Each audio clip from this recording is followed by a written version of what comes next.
Hi, our lesson now is about non-right-angled trigonometry. Non-right-angled trigonometry, it means that I don't have a right-angled triangle. I don't have a 90 degrees angle in my triangle. I can use the rules for non-right-angled trigonometry for any triangle, even if it was a right-angled one. Let's start by the sine rule. What does the sine rule say? Let's say if I have this angle to be capital A, the opposite angle is small a. This angle is capital B and the opposite side is small b. And this angle is capital C and the opposite side is small c.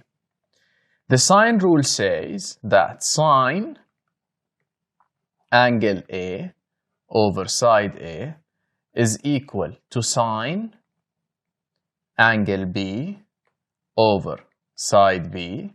So each angle with its opposite side this way, and is equal to sine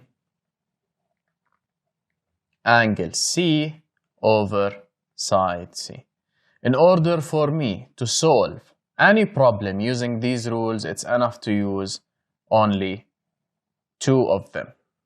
Also, I can write it in this way, if you would like.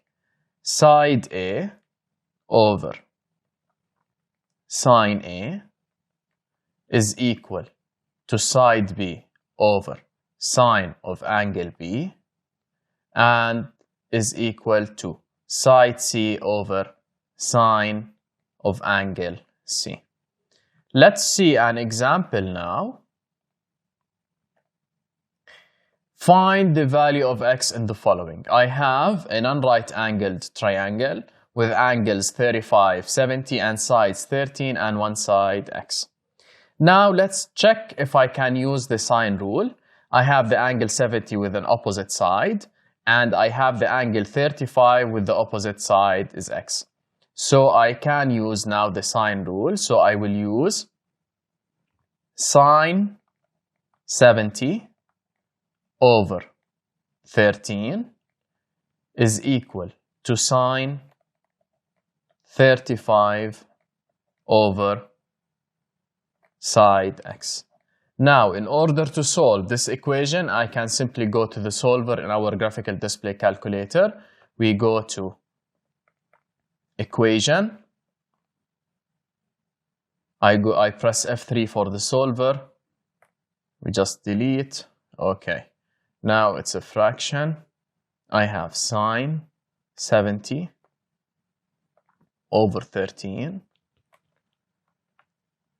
This is equal to sine 35 over, no,